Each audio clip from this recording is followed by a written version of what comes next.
সাইয়েদনা সুলাইমান আলাইহিস সালামের ওনার এক ওয়াজির ছিল, মন্ত্রী। ওই মন্ত্রীকে নিয়ে উনি বৈঠক করতেন। ওনার সময় উনি মালাকুল মাউতের সাথে বৈঠক করতেন। শুনতেছেন? আপনাদের মনোযোগ আছে তো?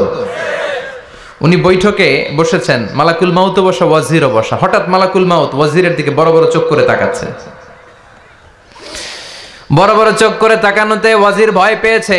হঠাৎ মালাকুল মাউত চলে গেল। ওয়াজির বলে, ও সুলাইমান আলাইহিস সালাম, এই যে লোকটা বড় বড় চোখ করে আমার দিকে তাকালো, এটা কে? সাইয়েদনা সুলাইমান বলে, হাদা মালাকুল মাউত। যে বর্ণনাটা বলছি এটা হাদিস না, এটা হচ্ছে ইসরাইলিয়া, জিউস ট্র্যাডিশন। কোরআন হাদিসের সাথে কোনো দ্বন্দ্ব নাই, তাই বর্ণনা করা যাবে। বিষ্ণু বলেছেন, বাল্লিগু আন্নি ওয়ালাউ আয়া। আবার বলেছেন, ওয়া হাদ্দিসু আন বনি ইসরাঈলা ওয়ালা হারাজ। বনি ইসরাইলের ট্র্যাডিশন বর্ণনা করো, জিউস ট্র্যাডিশন বর্ণনা করো, এতে কোনো সমস্যা নাই। ওয়াজির বলে, ও সাইয়েদনা সুলাইমান, বড় বড় চোখ করে যে তাকালো লোকটাকে? সাইয়েদনা সুলাইমান বলে, হ্যাঁ দা মালাকুল মাউত, এটা মৃত্যুর ফেরেশতা। ওয়াজিরের কলিজায় পানি নাই। এটা কি ফেরেশতা? শুনে তো পিলে চমকে গিয়েছে। কয় কি? মালাকুল মাউত তো আমার চিনে ফেলাইছে, বাড়ি চিনে ফেলছে, আমার খবর আছে। সাইয়েদনা সুলাইমান আলাইহিস সালাম জিনদেরকে দিয়ে কাজ করাতেন, মেঘমালাকে দিয়ে কাজ করাতেন, বিশাল সিংহাসন নিয়ে পৃথিবীর প্রাচ্য থেকে পাশ্চাত্যে ঘুরে বেড়াতেন। সাইয়েদনা সুলাইমানকে ওয়াজির বলে, ও সুলাইমান, মেঘমালাকে আদেশ করে দেন, আমি আর এই ফিলিস্তিনের ভূখণ্ডে থাকতে চাই না। আকাশের মেঘমালার উপরে আমারে বসিয়ে দেন, আর বলে দেন আমারে নিয়ে যেন আকাশের মেঘমালা হিন্দুস্তানের ওই দূর পর্বতে রেখে আসে। আকসা আল হিন্দ, হিন্দের সবচেয়ে দূরবর্তী জায়গায় যেন আমারে রেখে আসে। সাইয়েদনা সুলাইমান বললেন, আকাশের মেঘ যাও, আমার ওয়াজিরকে নিয়ে হিন্দুস্তানের একটা উপদ্বীপে রেখে আসো। রেখে আসা হলো। কিছুক্ষণ পর মালাকুল মাউত সাইয়েদনা সুলাইমানের কাছে হাজির। সাইয়েদনা সুলাইমান বললেন, ও মালাকুল মাউত, কই ছিলা? কই, একটু আগে হিন্দুস্তান থেকে আপনার ওয়াজিরের রূহ কবজ করে আসছি। সুবহানাল্লাহ পড়েন। এটা আবার কেমন কথা, তুমি ওইখানে গেলা কেন? কয়, রব্বুল আলামিন কিছুক্ষণ আগে আমার কাছে পয়গাম পাঠিয়েছে, যাও ওয়াজিরের রূহটা কবজ করো। কবজ করার জায়গা হলো হিন্দুস্তানের উপদ্বীপ। কোন জায়গায়? মালাকুল মাউত এসে দেখে সুলাইমান নবীর সাথে মিটিং করে। ওয়াজির কার সাথে মিটিং করে? সুলাইমান নবীর সাথে। কিন্তু ফরমানে লেখা রূহ কবজ করতে হবে কোথায়? হিন্দুস্তানে। সুবহানাল্লাহ কইবেন না? এজন্য বড় বড় চোখ করে আমি তাকিয়েছি, আর মনে মনে ভাবলাম টাইম তো নাই, কারণ মৃত্যু তো অন টাইমে হতে হয়, এখনই ওর রূহ কবজ করতে হবে। কেমন করে ওইখানে যাবে আমি জানি না, আমি আগে চলে যাই। মালাকুল মাউত চলে গেল, যে দেখে ওই জায়গায় ওয়াজিরও হাজির। সাথে সাথে রূহ কবজ করে আল্লাহর কাছে চলে গিয়েছে। পড়েন সুবহানাল্লাহ। এজন্য আল্লাহ বললেন, মালাকুল মাউত আমি নির্ধারণ করে দিয়েছি, পৃথিবীর প্রতিটি মানুষ মালাকুল মাউতকে দেখবে, চাক্ষুষ দেখবে, ভালো হলেও দেখবে, খারাপ হলেও দেখবে। কার কথা? ভালো মানুষ যদি হয়, আল্লাহওয়ালা যদি হয়, ইসলাম প্রিয় যদি হয়, ডানপন্থী যদি হয়, মৃত্যুর সময় মালাকুল মাউত আলা সূরাতি শাবিন আলা আহসানি সূরা, একজন যুবকের আকৃতিতে চমৎকার ধবধবে সাদা একটা জুব্বা পরে, জান্নাত থেকে জান্নাতি কাফন নিয়ে, হানুত মিন হানুতিল জান্নাহ, জান্নাতের সুগন্ধি নিয়ে মুমূর্ষু রোগীর মাথার সামনে এসে বসে যায়, আর দেহটার ইঙ্গিত করে বলে, ইয়া আইয়াতুহান নাফসুত তাইয়্যিবা, ও পবিত্র আত্মা। আরেক বর্ণনায় এসেছে, ইয়া আইয়াতুহান নাফসুল মুতমাইন্নাহ, ও প্রশান্ত আত্মা, উখরুজি ইলা মাগফিরাতিম মিনাল্লাহ, আল্লাহর ক্ষমার দিকে বের হয়ে আসো। উখরুজি ইলা মাগফিরাতিম মিনাল্লাহি ওয়া রিদওয়ান, আল্লাহর ক্ষমার সন্তুষ্টির দিকে রূহটা বের হয়ে আসো। স্মুথলি বলার সাথে সাথে মুমিনের দেহ থেকে রূহটা বের হয়ে আজরাইলের হাতে চলে যায়। স্মুথলি বলার সাথে সাথে স্বাচ্ছন্দ্যে, আনন্দে মুমিনের দেহ থেকে রূহটা সা করে বের হয়ে মালাকুল মাউতের হাতে এসে পড়ে। পড়েন সুবহানাল্লাহ। আল্লাহ এমন মৃত্যু তুমি আমাদের নসিবে রেখে দিও, চিৎকার করে পড়েন আমিন। আর যারা ইসলাম মানে নাই, আর যারা কোরআন মানে নাই, আর যারা দিন কায়েমের আন্দোলন করে নাই, দিনকে ভালোবাসে নাই, বাম আর রামপন্থী ছিল, নাস্তিক ছিল, ইসলাম বিরোধী ছিল, তাদের কাছেও মালাকুল মাউত আসে কি আসে না?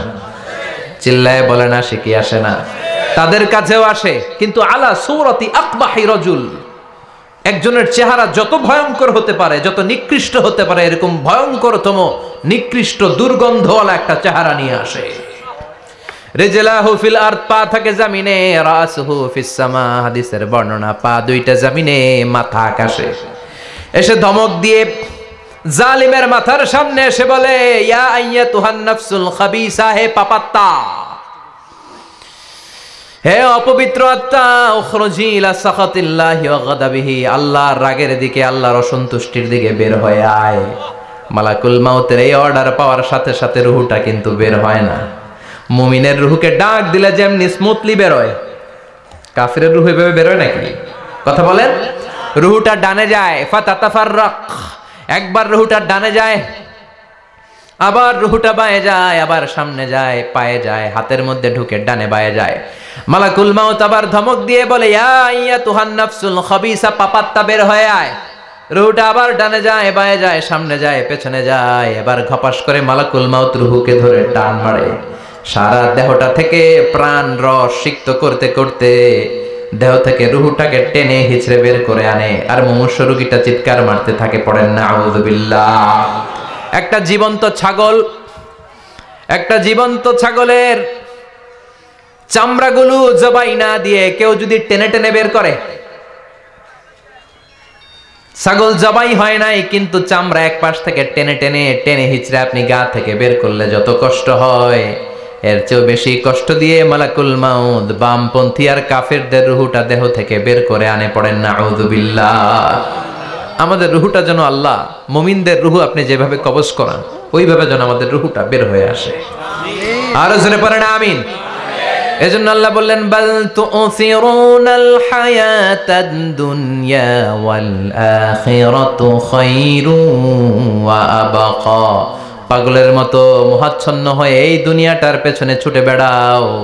এই দুনিয়া আসল নয়, আখিরাত হলো আসল। চিল্লায় বলেন ঠিক কিনা? অস্থির, আমরা ব্যস্ত দুনিয়ার লোভে আর মোহে পড়ে আমাদেরকে যে মরতে হবে, চলে যে যেতে হবে, এটা ভাবার সময় আমাদের নাই। চিল্লায় এখন ঠিক কিনা? এজন্য বলা হয় মুতু ক্বাবলান তামুতু, মরার আগে একবার মরো। হাসিবু ক্বাবলান তুহাসাবু আলাইক, তোমার হিসাব কিয়ামতের দিন করার আগে তুমি তোমার হিসাব করো। জীবনে কি কি পাপ করেছি আমি জানি, আমার চেয়ে ভালো কেউ জানে না। চিল্লায় বলেন ঠিক কিনা? কি কি অন্যায় করেছি আমার হৃদয়ের মধ্যে কথাগুলো আছে না নাই? পৃথিবীর কেউ না জানলেও আমি জানি কি জানি না? পৃথিবী না জানুক আমি তো জানি, আমি কি পাপ করেছি হায়।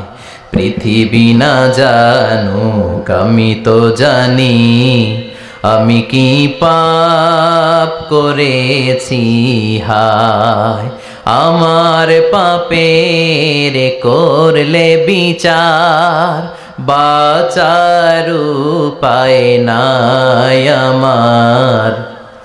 দয়াময় প্রভু মাফ করো আমায়, মাফ করো আমায়। পড়ে না আমি আর জোরে আমিন। জীবনের সবচাইতে নির্মম ঘটনা হচ্ছে মরণ।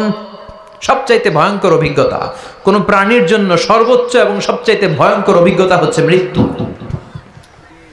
এবং এত ভয়ঙ্কর অভিজ্ঞতা, এই অভিজ্ঞতাটা কারো কাছে শেয়ার করে যাওয়া যায় না। মরার সময় কেউ বলে যেতে পারছিল আমার মরতে এমন লাগছে, কইতে পারছে? কেমন লাগছে বলতে পারে?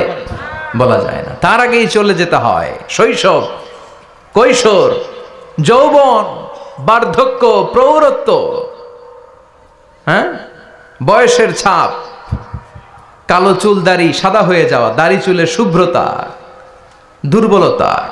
This is the circle of life. ছোট্ট ছিলাম, বড় হলাম, সিঙ্গেল ছিলাম, ডাবল হলাম, তারপরে বাবা হলাম, তারপরে শ্বশুর হলাম, তারপরে নানা হলাম, তারপরে চলে যেতে হবে। This is the circle of life. চিল্লায় বলেন ঠিক কিনা? ঠিক। বিশ্বনবী বললেন, আমার উম্মতি মা বাইনা 60 ইলা 70, আমার উম্মতের গড় বয়স হলো 60 থেকে 70। এইজন্য বিশ্বনবী বলেন, এই যে মুরব্বীদের দাড়ি পাকে, এই যে রাস্তায় অ্যাক্সিডেন্ট হয়, এই যে ক্যান্সারে আক্রান্ত হয়ে লোকজন মারা যায়, তার উপরেও কি টনক নড়ে না? এরপরও কি বিবেকে ধরে না যে তোমাকে চলে যেতে হবে? আকসিরু যিকরা হাযিমিল লাযযাত, জীবনের সব স্বাদকে পানসা করে দেয় ওই মরণকে স্মরণ করো। মরণকে স্মরণ করলে জাহান্নাম বরণ করা লাগে না। চিল্লায় বলেন ঠিক কিনা? আবার আল্লাহ বললেন, গোলাম, স্পেশাল একজন ফেরেশতা আমি মরণের জন্য সিলেক্ট করলাম, নাম মালাকুল মাউত। তাকে আমরা আজরাইল বলে চিনি। এই মালাকুল মাউত তার বাহিনী নিয়ে নির্ধারিত টাইমে গোটা বিশ্বের সব মানুষের রূহ কবজ করে। অন টাইম নাকি দেরি করে? মালাকুল মাউত আগেও আসে না, পরেও আসে না। সুবহানাল্লাহ পড়েন।